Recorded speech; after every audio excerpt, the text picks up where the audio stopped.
Malam Rahayu, selamat siang saat saya merekam video ini. Mohon izin di siang hari ini untuk saya menjelaskan dan memperkenalkan apa yang nanti akan kita pelajari bersama di hari Minggu besok, tanggal 19 November. Jadi nanti besok topiknya adalah Jala Cikitsa. Lebih dalam lagi nanti kita akan membahas tentang klasifikasi dan efek terapeutik dari air. Topik ini pertama kali di-launching dulu oleh Ayu Srihdara di tahun 2021, kalau saya tidak salah, tahun 2021 bulan Maret.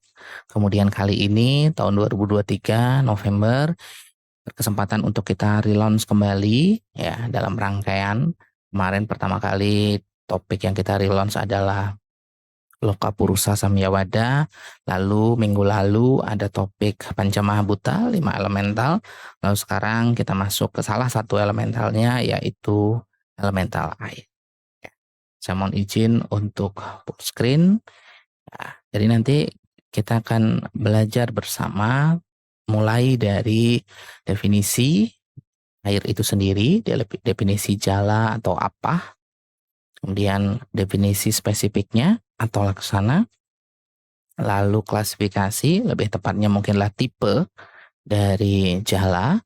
Ya, di sini kita berkenalan dengan tipe nitya dan anitya. Lalu pentingnya, the important of kita belajar terkait dengan jala. Dan di sini ada beberapa aspek yang akan dielaborasi, yang akan kita pelajari bersama. Sini yang menarik ada keterhubungan antara jala dan marma. Ya, di sini karena hadirnya jala bersama dengan agni, jadi ketika kalantara pranahara marma injury atau cedera, itu memungkinkan untuk ada waktu tunggu.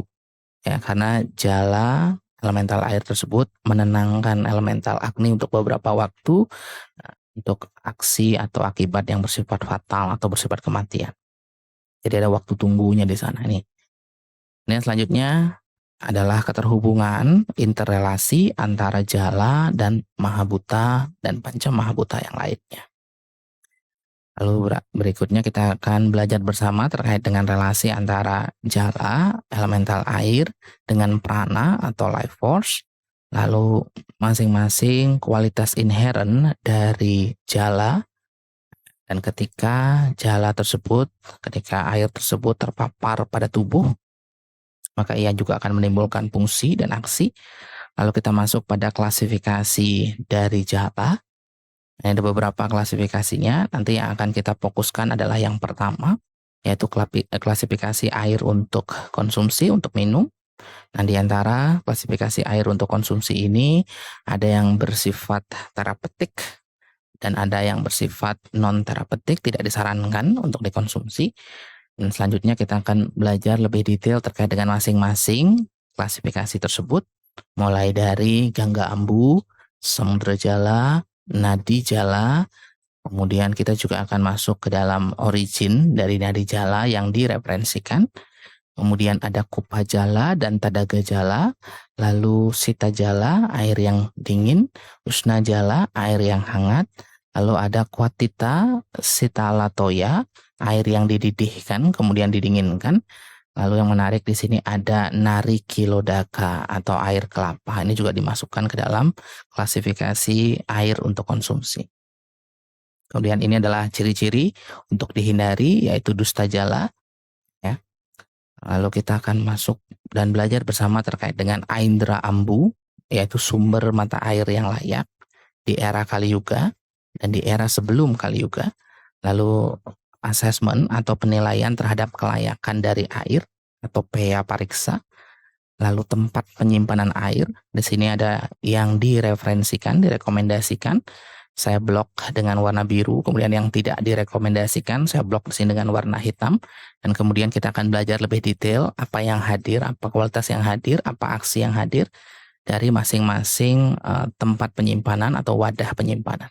Mulai dari Swarna Bajana, wadah penyimpanan air yang terbuat dari emas, Tamra Bajana dari tembaga, lalu kemudian ada yang terbuat dari herbal udumbara, lalu ada yang terbuat dari tanah liat, lalu kemudian Apabila air tersebut direbus dengan menggunakan wadah tanah liat, dan air itu disimpan dengan wadah timah, ini yang tidak disarankan, ya, wadah bejana kuningan, ya, direbus di wadah kuningan, kemudian wadah besi yang juga tidak disarankan, lalu indikasi minum air, ya, ini detailnya, indikasi minum air yang dingin, indikasi minum air yang hangat, lalu kemudian kontraindikasi konsumsi dari air, ya, kontraindikasi konsumsi air dingin.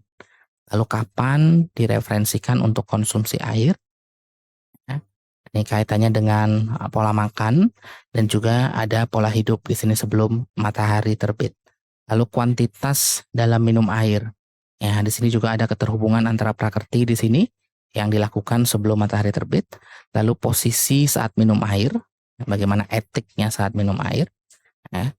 Kemudian selanjutnya adalah beberapa contoh administrasi eksternal. Kalau tadi sebelumnya kita belajar terkait dengan administrasi internal, ini ada beberapa contoh. Saya klasifikasikan jadi dua, ada jala praksalana, yaitu water cleansing, dan jala sodana atau water purification. Oke, mungkin itu yang dapat saya sampaikan kepada rekan-rekan untuk memperkenalkan kegiatan yang nanti akan kita lakukan di hari Minggu tanggal 19 November. Ya, untuk rekan-rekan yang merasa lirik dan juga berkesempatan untuk jadwalnya, silakan untuk bisa bergabung dengan mengklik link yang sudah atau nanti akan saya kirimkan.